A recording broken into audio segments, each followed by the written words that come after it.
ವಿದ್ಯಾರ್ಥಿಗಳೇ, ಇದನ್ನ ಗಣಿತನ್ನ ಮಾಡ್ರಿ. ಮಾಡಿ ಕರೆಕ್ಟಾಗಿ ನೀವು ತಿಳ್ಕೊರಿ. ತಿಳ್ಕೊಂಡು ಹೆಂಗೆ ಮಾಡ್ಬೇಕು ಅನ್ನೋದು ನೋಡ್ರಿ. ನಿಮ್ದು ಆದಿಯಿಂದ ನನಗೆ ಹೇಳ್ರಿ, ನಾನು ನಿಮಗೆ ತಿಳಿಸ್ತೇನೆ ಅದನ್ನು. ಅದನ್ನು ಲಕ್ಷ ಕೊಟ್ಟು ನೋಡ್ಬೇಕು. ನೀವು ಚೆನ್ನಾಗಿ ನೋಡಿದಿರಿ ಅಂತಂದ್ರೆ ನಿಮಗೆ ಈಸಿಯಾಗಿ ಬರ್ತಾವ.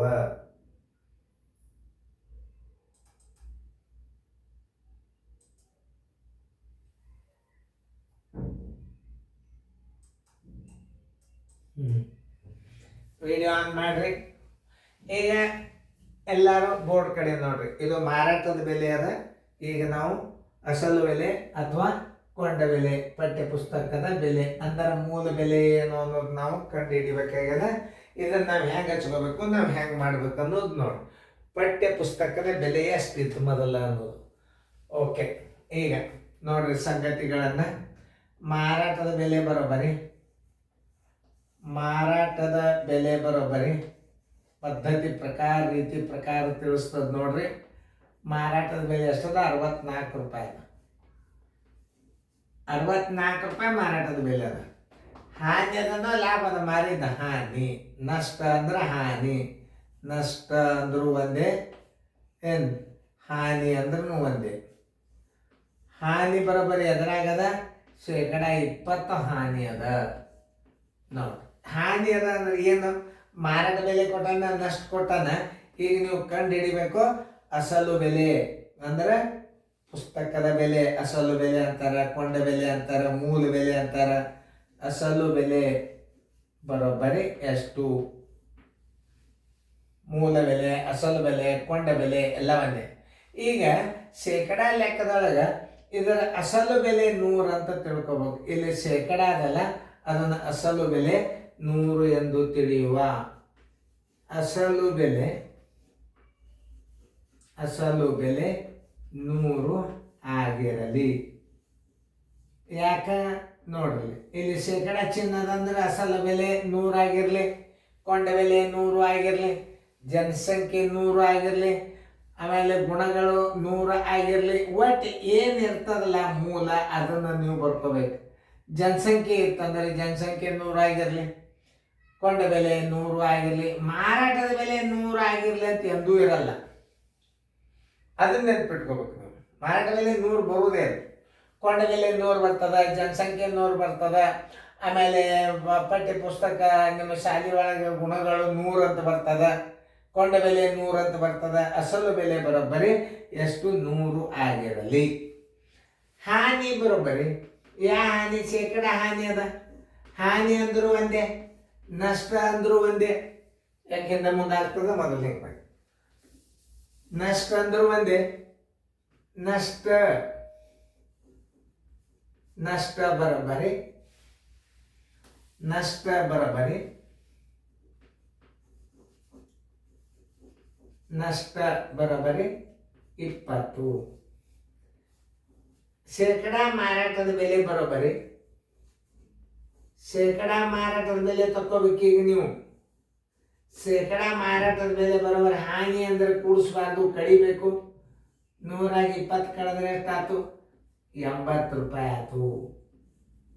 ಶೇಕಡ ಮಾರಾಟದ ಬೆಲೆ ಎಷ್ಟಾಯ್ತು? 80 ರೂಪಾಯಿ ಆಯ್ತು.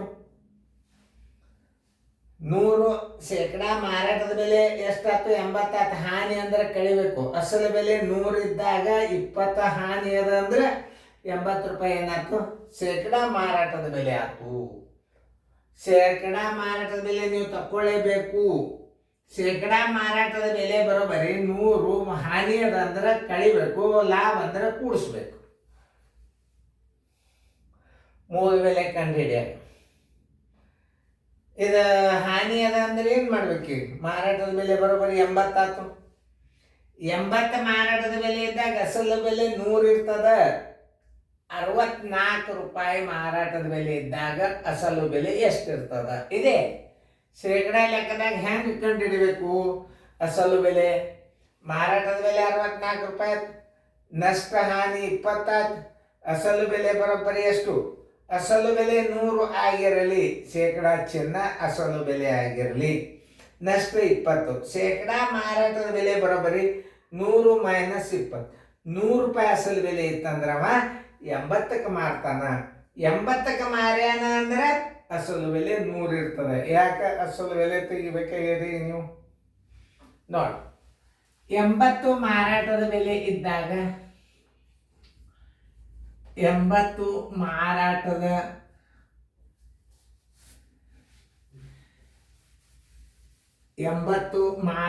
ಬೆಲೆ 80 ಮಾರಾಟದ ಬೆಲೆ ಇದ್ದಾಗ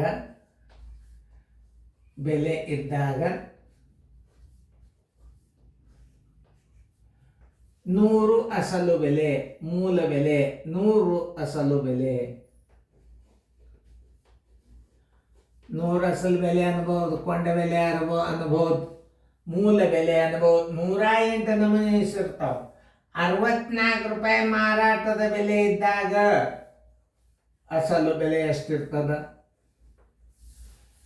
64 ಗುಂಡ್ಲೆ 80